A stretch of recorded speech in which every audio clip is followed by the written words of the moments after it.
Muy buenos días a todos ustedes que nos escuchan por este medio. La iglesia virtual que hacemos todos los que estamos aquí reunidos les da la más cordial bienvenida.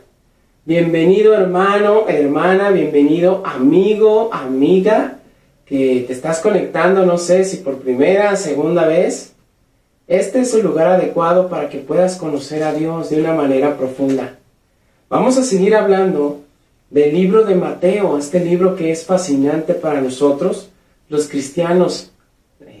En realidad, todos los libros de la Biblia son fascinantes y son fundamentales e importantes en nuestra fe. Y queremos seguir compartiendo contigo esta palabra de vida eterna. Antes de comenzar con nuestra predicación del día de hoy, quiero pedirte que me acompañes en una oración para poner esto en manos de Dios. Acompáñenme. Bendito Señor, Santo, que estás en el cielo. Vengo a darte muchas gracias por esta oportunidad que me das de compartir tu palabra santa y eterna. Nosotros, los seres humanos, somos finitos. Ahora estamos aquí y después desapareceremos por completo. Pero tu palabra y tú permanecen para siempre. Ayúdanos a poder darle el valor que merecen tus santas escrituras, a considerarlos plenamente para aplicarlos en nuestras vidas, porque en ellos hay luz y hay esperanza. Bendito seas, quédate conmigo. Te pido que tú uses mi boca para que hable lo que tú quieras que yo hable, y que calle lo que tú quieras que yo calle. Bendito seas, y es a través de Jesús que te alabamos, te damos gracias y te pedimos todo esto. Amén. Excelente. Vamos a comenzar. Quiero decirte que en la mente de Dios y en los pensamientos de Dios existe alguien que es sumamente importante para Él. Bueno, quizás no te habías hecho esta pregunta, pero ¿qué cosa hay en la mente de este Dios todopoderoso que es tan importante? Hoy vamos a hablar acerca de eso, de la importancia que el hombre, el ser humano, tiene para Dios. Nosotros, los seres humanos, somos muy superficiales. Y es triste ver cómo en muchas ocasiones le damos más importancia, incluso a las cosas materiales, que al mismo ser humano. Pero Dios jamás piensa así. Él jamás lo ha visto de esa manera. Entonces vamos a ver cómo el Hijo de Dios tuvo tanto amor, tanta compasión y tanta esperanza por el ser humano. Nosotros muchas veces damos por perdido al ser humano. ¿Sí? Lo consideramos pequeño, insignificante. Muchas veces hasta nos cuesta amarnos a nosotros mismos. Pero para Dios no es así. Vamos a la Biblia, por favor acompáñenme en el libro de Mateo capítulo 12, versículo del 1 al 2. Miren, vamos a comenzar a leer. Por ese tiempo, Jesús caminaba en el día de descanso por unos terrenos sembrados. Sus discípulos tenían hambre, entonces comenzaron a arrancar unas espigas de grano y a comérselas. Algunos fariseos los vieron y protestaron. Mira, tus discípulos violan la ley al cosechar granos en el día de descanso. Bueno, vamos a analizar un poquito el contexto histórico y algunos datos que son muy relevantes. Primero vemos que aparecen diversos personajes en la Escritura.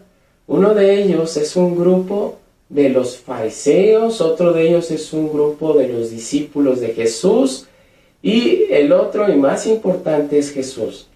Pero además déjame decirte lo siguiente: estos fariseos eran hombres que envidiaban el ministerio y la vida de Jesús, porque ellos querían ser los que tuviesen el monopolio de la enseñanza, quienes fueran los únicos que instruyeran al pueblo en cuanto a la religión.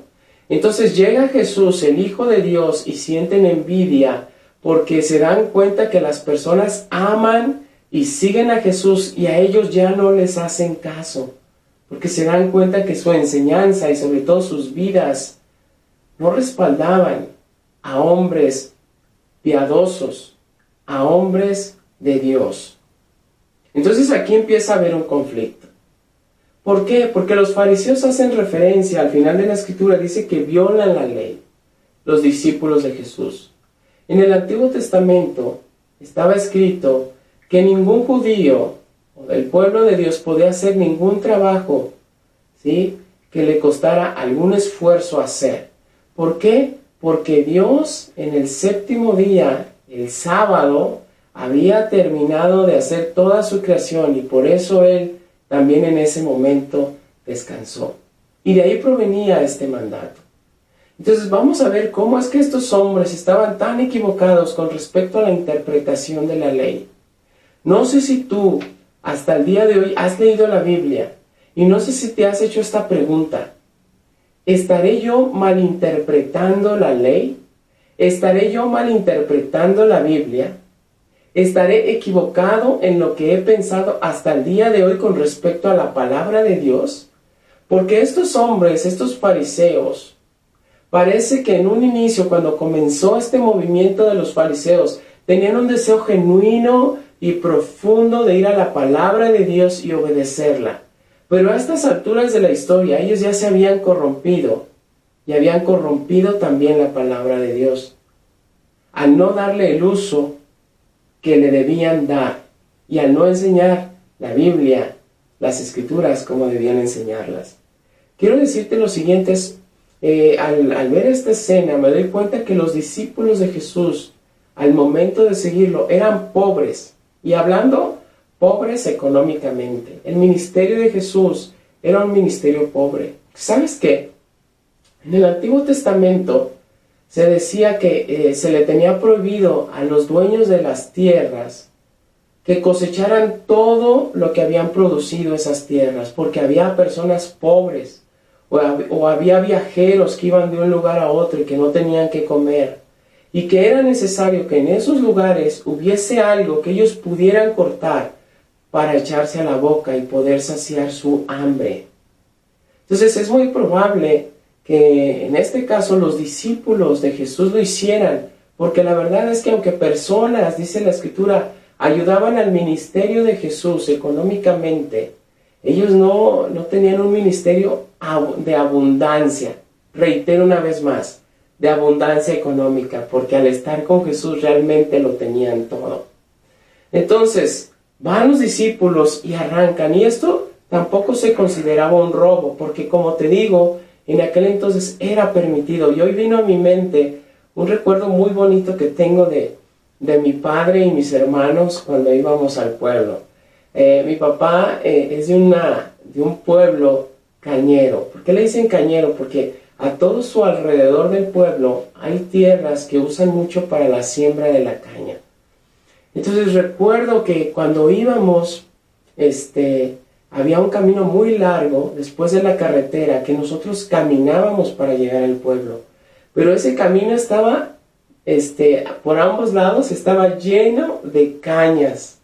Y era increíble cómo mi papá se pasaba a esos sembradíos y nos decía, espérense aquí. Se metía entre las cañas y de repente, ¡pum, pum! Se veía que una caña se sacudía y entonces la cortaba y salía con una caña, pero eran tan deliciosas esas cañas, tan jugosas, tan dulces, y nos daba esa caña y nos íbamos pelando la caña con nuestros dientes y comiendo hasta llegar al pueblo.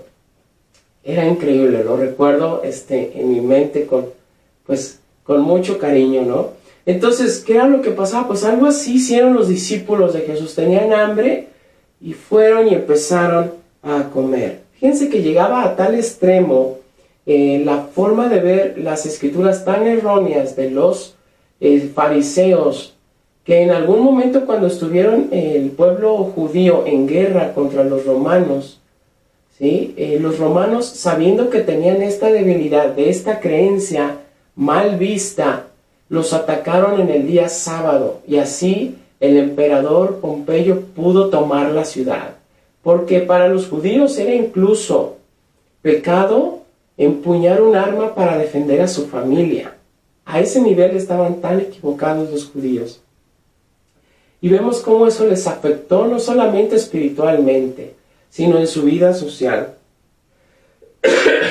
Perdón. Pero ahora, cuando analizamos las Escrituras, me doy cuenta que los fariseos pecaban más. Porque imagínense, ¿sería o no mucho trabajo estar espiando a los discípulos de Jesús? Y miren, por allá van, vamos caminando hasta donde están. La verdad es que había mucha hipocresía en sus corazones. Y ellos pecaban más porque quebrantaban más este día del sábado al hacer eso que estaban haciendo. Porque conllevaba más trabajo. Miren, vamos del versículo 3 al 8, dice la Biblia. Perdón. Dice, ¿no han leído en las Escrituras lo que hizo David cuando él y sus compañeros tuvieron hambre? Entró en la casa de Dios y él y sus compañeros violaron la ley al comer los panes sagrados, que solo los sacerdotes se les permitía comer. Y no han leído en la ley de Moisés que los sacerdotes de turno en el templo pueden trabajar en el día de descanso. Les digo, aquí hay uno que es superior al templo. Ustedes no habrían condenado a mis discípulos, quienes son inocentes, si conocieran el significado de la Escritura que dice, quiero que tengan compasión, no que ofrezcan sacrificios, pues el Hijo del Hombre es Señor incluso el día de descanso. Pues muy bien, vamos a analizar algunos aspectos sumamente importantes en esta parte de la Escritura. Aquí en los versículos que acabo de leer, es una respuesta que Jesús le da a la crítica de sus adversarios. Estos adversarios que vinieron a criticar a sus discípulos. Y Jesús les dice, qué extraño.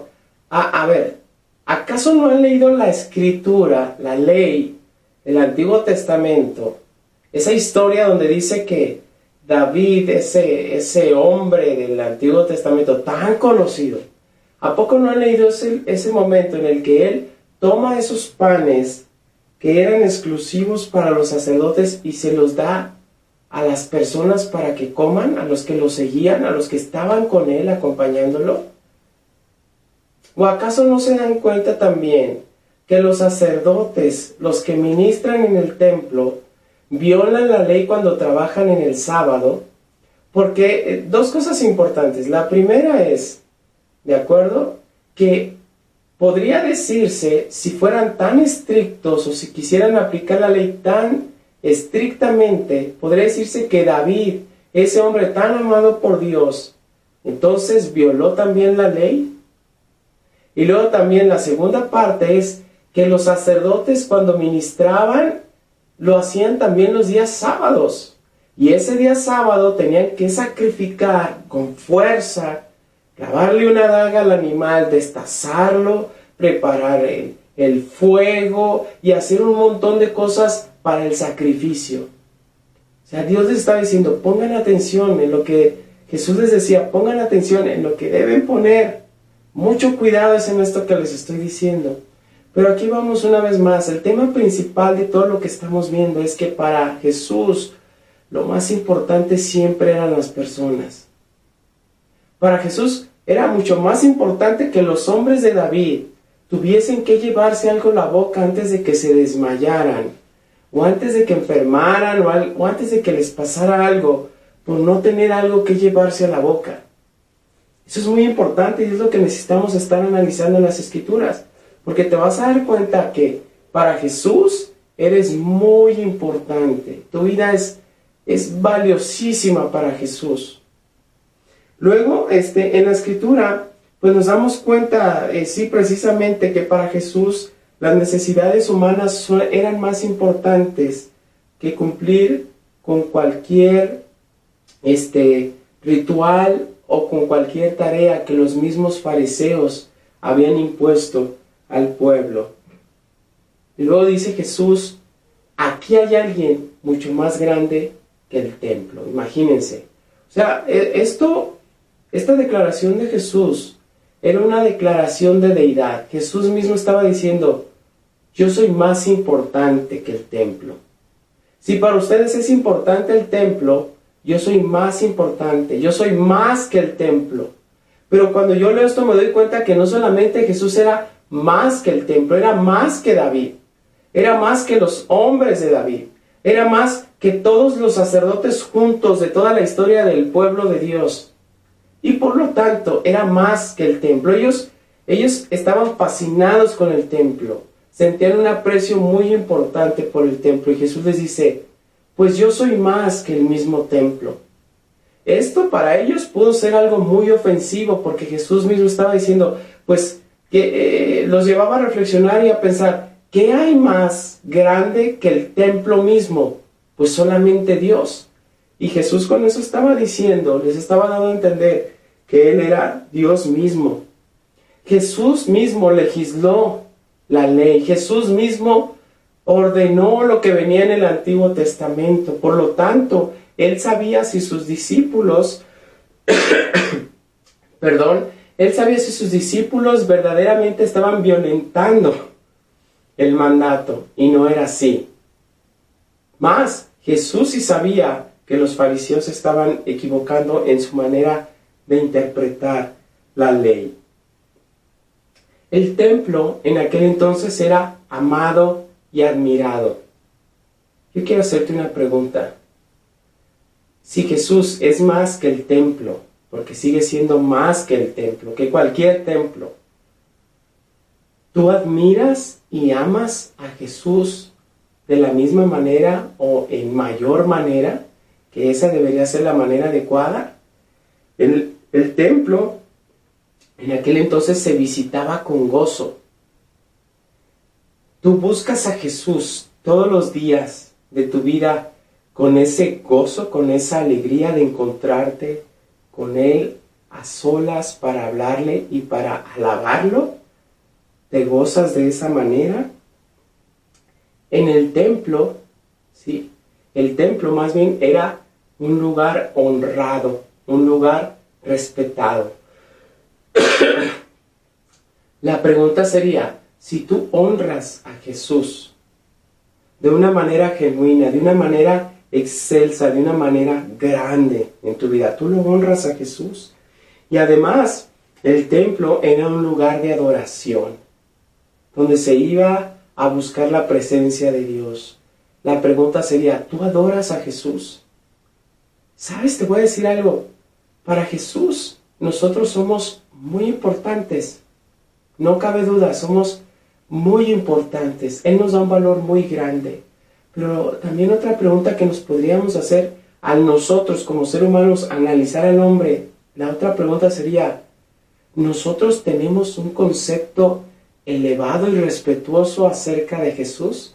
No solamente al saber que Él es el Hijo de Dios y tenerlo en una concepción como Dios mismo, sino tu vida y mi vida reflejan que verdaderamente lo honramos, que verdaderamente le damos ese mismo valor que Jesús le da al hombre.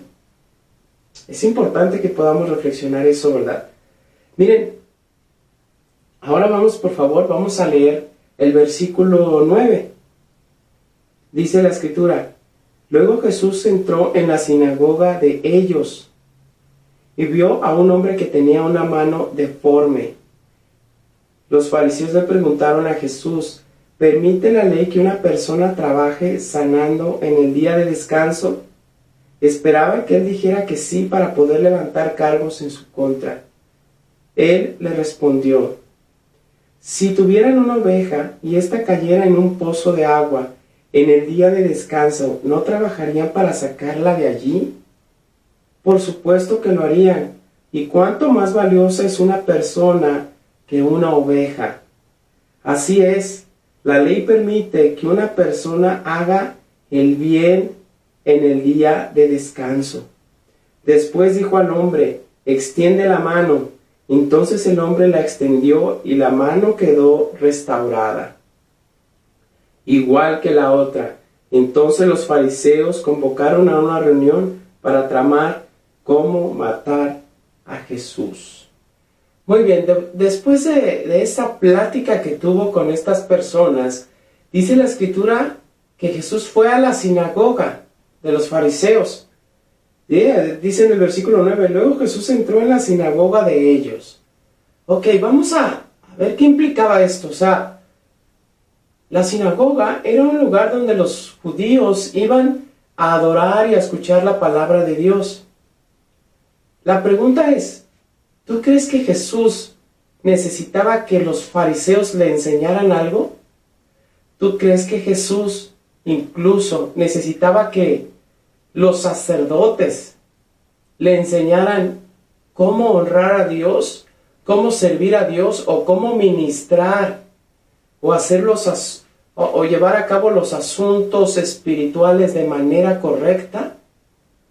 La verdad es que ninguno de ellos podía enseñarle algo nuevo a Jesús, porque de Jesús procedía todo lo que venía en la palabra, en la Biblia, en el Antiguo Testamento. Pero una característica muy importante de Jesús era su humildad. Era un hombre fiel a las Escrituras. Y Él no vino a quebrantar la ley, sino vino a darle su justo valor. Pero en los mandatos de Dios, hasta inclusive el día de hoy, Dios nos insta a reunirnos. Dios nos insta a ir a congregarnos para escuchar su palabra.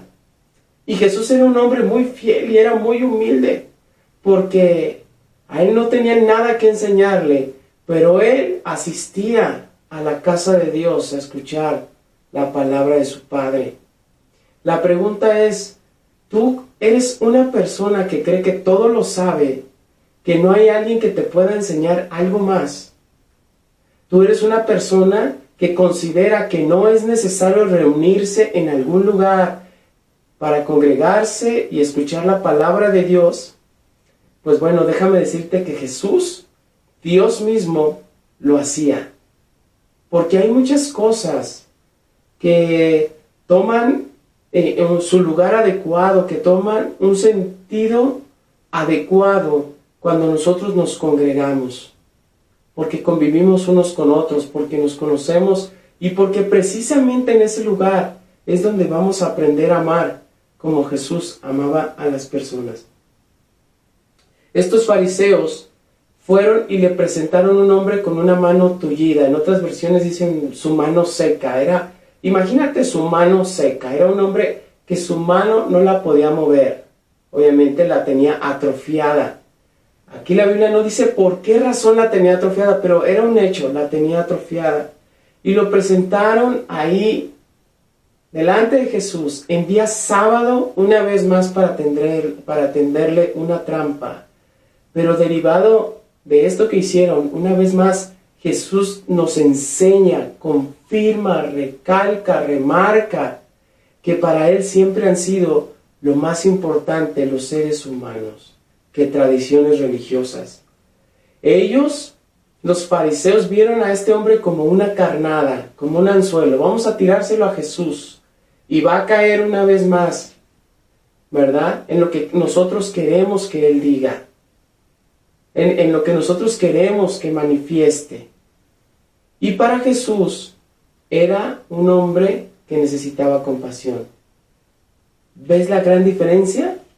Para ellos era un instrumento, era una carnada para que Jesús cayera en contradicciones. Y para Jesús era un hombre merecedor de compasión.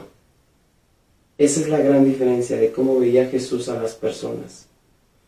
Y un dato importante es que aquí dice en la Escritura que los fariseos sabían que Jesús lo podía sanar, ¿te imaginas? Su corazón estaba tan pervertido, tan malo, que ellos sabían que lo podía sanar, pero querían una prueba factible, donde hubiera testigos que presenciaran esa sanación en sábado, para entonces sí poderlo acusar y poder matarlo. Pero es triste también saber que los fariseos es muy probable que tengan más fe que tú y que yo, porque ellos sabían que sí lo podía sanar y lo llevaron. Pero a veces tú y yo no creemos que Dios nos pueda ayudar a nosotros o que pueda ayudar a otras personas al momento de presentarlos, de llevarlos delante de Jesús. Eso también para nosotros los cristianos modernos es muy retante. ¿Tú crees de verdad que Jesús puede sanar físicamente, también milagrosamente, que puede sanar el alma de las personas? Que puede ayudarlos a cambiar, a dejar su alcoholismo, su inmoralidad. ¿Tú lo crees? Los fariseos lo creían. Ellos le llevaron a este hombre porque sabían que Jesús lo podía sanar. Y Jesús, al ver su hipocresía, se las hace ver muy claramente. Porque Jesús conocía los pensamientos de todas las personas. Y les dice, ¿o qué acaso si un animalito de ustedes se cae a un pozo, no hacen todo lo necesario para sacarlo?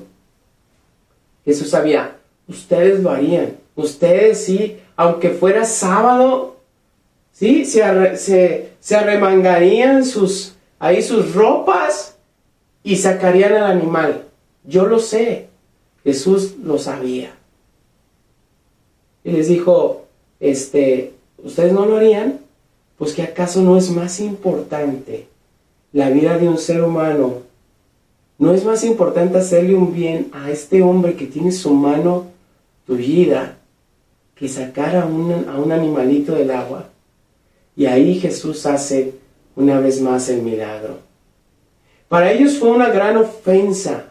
Fíjense la diferencia. Había personas que cuando Jesús hacía un milagro alababan a Dios y daban de saltos y se ponían felices. Para ellos fue una ofensa. Para los fariseos fue una ofensa muy grande. Te voy a decir algo. ¿Acaso era urgente? La pregunta es, ¿era urgente que Jesús sanara a este hombre con la mano tullida? ¿Cuál sería la diferencia si la Escritura dijera que este hombre le habían cercenado la mano en un accidente en el trabajo y que se estaba desangrando? Tú pensarías, no, es que era necesario, era oportuno que Jesús lo sanara en ese mismo instante, ¿verdad? Tú lo pensarías así y Jesús lo hubiera podido hacer. Pero un hombre que tenía con su mano seca desde hace mucho tiempo, ¿tú crees que urgía que Jesús lo sanara en sábado? Ahí podrías a lo mejor pensar, pues, la verdad es que no era necesario. Pero te voy a decir algo. Somos tan importantes para Jesús que Él, viendo cualquier necesidad que tengamos, ¿sí?, cualquier problema, cualquier angustia, cualquier desesperación, Él no va a esperarse para mañana, porque tu vida no corre riesgo. Él está dispuesto a hacerlo de inmediato, porque es el amor que te tiene a ti, que tiene a la humanidad. Tienes situaciones complicadas, ya no sabes qué hacer. Una situación de un hijo, de un pariente, ya no sabes qué hacer en tu trabajo, tienes deudas, eres alcohólico, eres drogadicto, estás sumido en la inmoralidad sexual y no puedes dejarlo. Jesús no va a esperar a que estés a punto de morirte para ayudarte. Él lo va a hacer. Él quiere ayudarte. Acércate a Jesús. Porque precisamente estamos hablando de la importancia que tiene el ser humano para Él. No para los fariseos, ¿verdad? Ellos lo veían como una carnada, pero Jesús lo veía a este tullido como un hombre que necesitaba misericordia. Su respuesta de Jesús para ellos les hizo ver su hipocresía, pero también una vez más les hizo ver que para Él, para Dios, lo más importante son las personas. Así defendió a sus discípulos, ¿te acuerdas? Les hizo saber, pues mis discípulos, si tienen hambre, pues que coman. Ellos son más importantes que sus tradiciones, fariseos. Y pues si este hombre necesita ser sanado, él es más importante que su manera errónea de ver las Escrituras. Y una vez más vemos el amor de Jesús por los seres humanos. Acompáñenme al versículo 15. Pero Jesús sabía lo que ellos tenían en mente. Entonces salió, de esa región y mucha gente lo siguió. Sanó a todos los enfermos de esa multitud, pero les advirtió que no revelaran quién era Él. Con eso se cumplió la profecía de Isaías acerca de Él. Miren mi siervo, al que he elegido. Él es mi amado, quien me complace. Pondré mi espíritu sobre él, y proclamará justicia a las naciones. No peleará, ni gritará, ni levantará su voz en público. No aplastará la caña más débil, ni apagará una vela que titila. Al final hará que la justicia salga victoriosa, y su nombre será la esperanza de todo el mundo. Muy bien, fíjense lo que dice la Escritura. Dice que Jesús sabía lo que estos hombres tramaban, querían matarlo. Y dice en la Escritura que Jesús salió de aquella región por algún tiempo. No es que Jesús fuera cobarde o que les tuviera miedo a ellos, pero sí la Escritura nos señala que todavía no había llegado el tiempo de Jesús, el tiempo en que fuera asesinado, que fuera muerto a causa de la maldad del ser humano. ¿Por qué lo vemos? Es que era impresionante cómo Jesús se hizo tan famoso en tan poco tiempo. Y cómo Jesús en tan poco tiempo hizo que sus adversarios sintieran un deseo escandaloso de matarlo.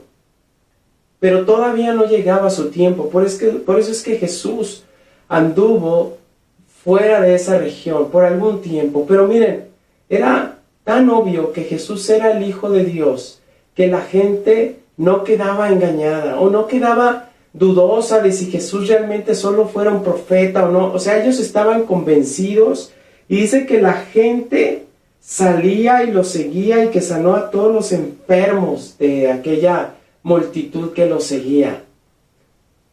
Una vez más, Jesús preocupándose por sanar, por curar, por ayudar a las personas. Ese mismo Jesús es el que quiere extenderte su mano para ayudarte el día de hoy. Jesús no reaccionó enojado por la presión que implicaba que estas personas todo el tiempo le estuvieran hablando. Yo me doy cuenta, yo a veces, por circunstancias que son ajenas, no reacciono de la manera adecuada.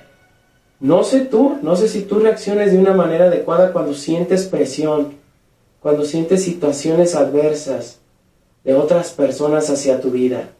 Jesús no respondió enojado o impaciente. Dice la Escritura que Jesús sintió compasión y ayudó a las personas.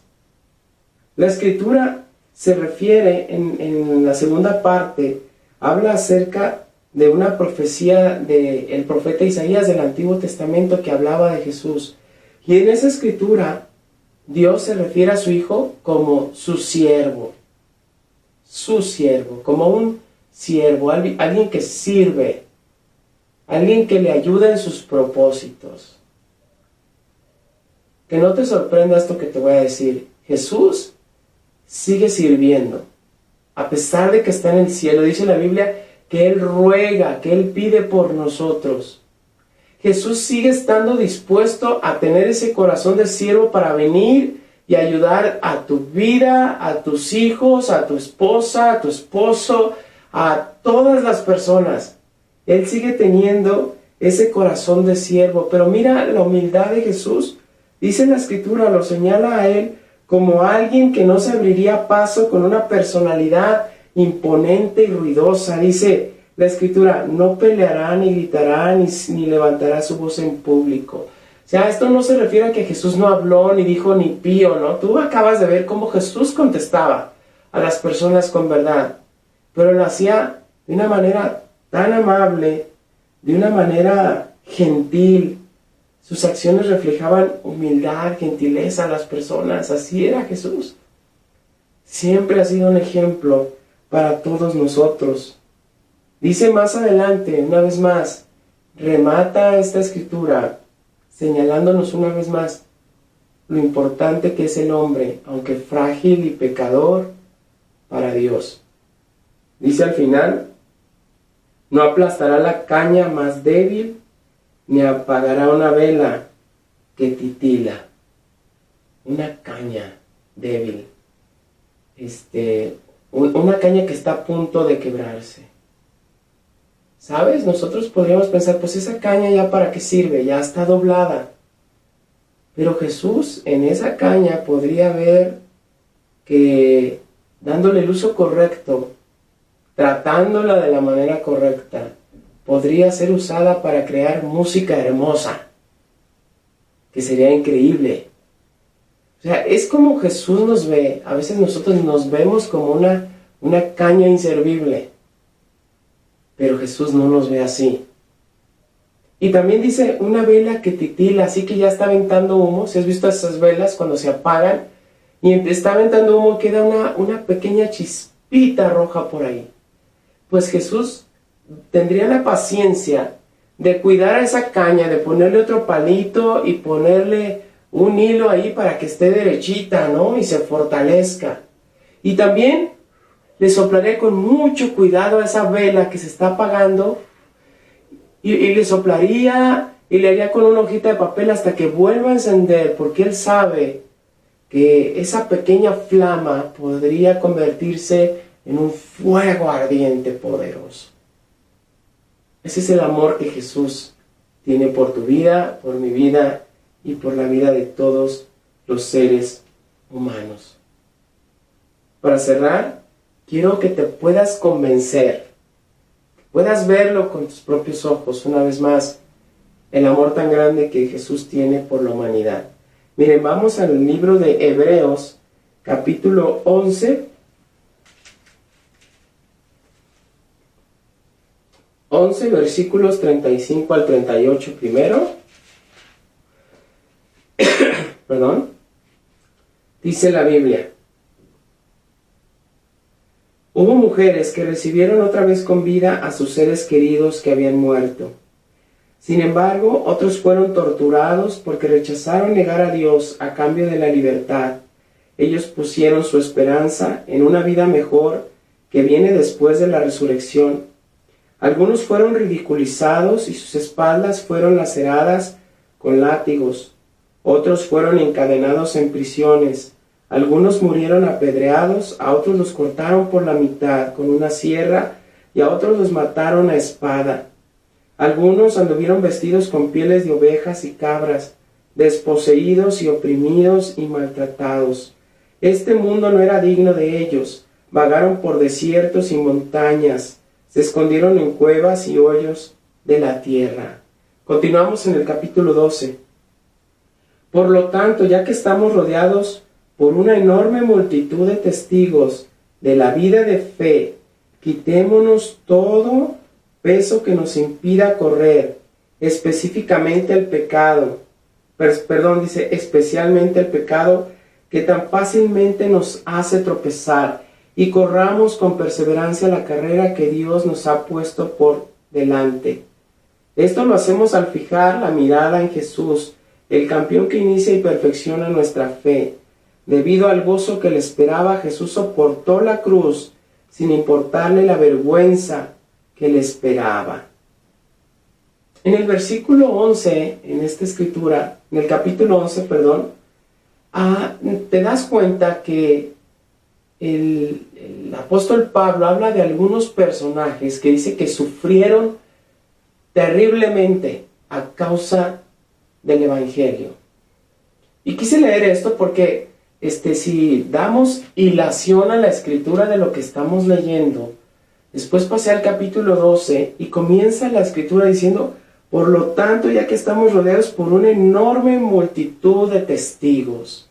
Y es como si el apóstol Pablo les estaba diciendo: a ver ustedes, los cristianos contemporáneos, los que viven conmigo en este momento y los que van a venir, entiendan esto. Todos esos de los que habla el capítulo 11, de los héroes en la fe, es como si estuvieran de testigos, ¿sí? De que están presenciando las pruebas que tú y yo podemos tener. Pero precisamente si están observando, si son testigos y nosotros los conocemos y sabemos sus hazañas y sabemos lo que ellos hicieron, eso puede darte ánimo para que sigas peleando, para que sigas luchando y para que sigas esforzándote. Dice: quitémonos todo peso que nos impida correr. ¿Sabes que no solamente el pecado es algo que te impide correr? Hay muchas cosas en tu vida que no necesariamente pueden ser pecado, pero que te distraen del propósito del Evangelio, que te distraen de hacer la voluntad de Dios. Entonces el apóstol Pablo nos insta por medio del Espíritu Santo a que dejemos todo eso que nos enreda y que no nos permita. Y después dice, corramos con perseverancia. O sea, Pablo no les dice, pues corre tú, échale ganas, ¿verdad? Porque yo ya lo tengo todo ganado, ¿no? Dice, corramos en plural. Pablo decía, yo también estoy en la carrera, yo también necesito esforzarme, yo también necesito poner atención, yo también necesito trabajar y poner manos a la obra. Y corramos todos juntos esta carrera. Porque dice, porque Jesús, a pesar del aprobio y de la vergüenza que iba a pasar, estuvo dispuesto a hacerlo por amor a nosotros. Una vez más, Jesús por amor al ser humano y también tomando en cuenta y considerando la voluntad de su Padre. A él no le importó. Estuvo dispuesto a amarnos al límite de sus fuerzas, al límite de lo que le permitía su cuerpo mortal.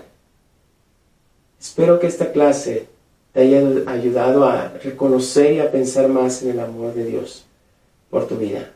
Acompáñame en una oración. Bendito Padre, gracias Señor por esta oportunidad que nos das de conocer tu palabra, y te pido que bendigas en este momento el pan y el jugo de uva que representan ese sacrificio y esa muestra de amor tan grande por el ser humano de parte de tu Hijo Jesús y de parte tuya. Permítenos tomar de manera honrosa la Santa Cena, bendícela, y es a través de Jesús que te oro y pido esto. Amén. Gracias. Hasta pronto.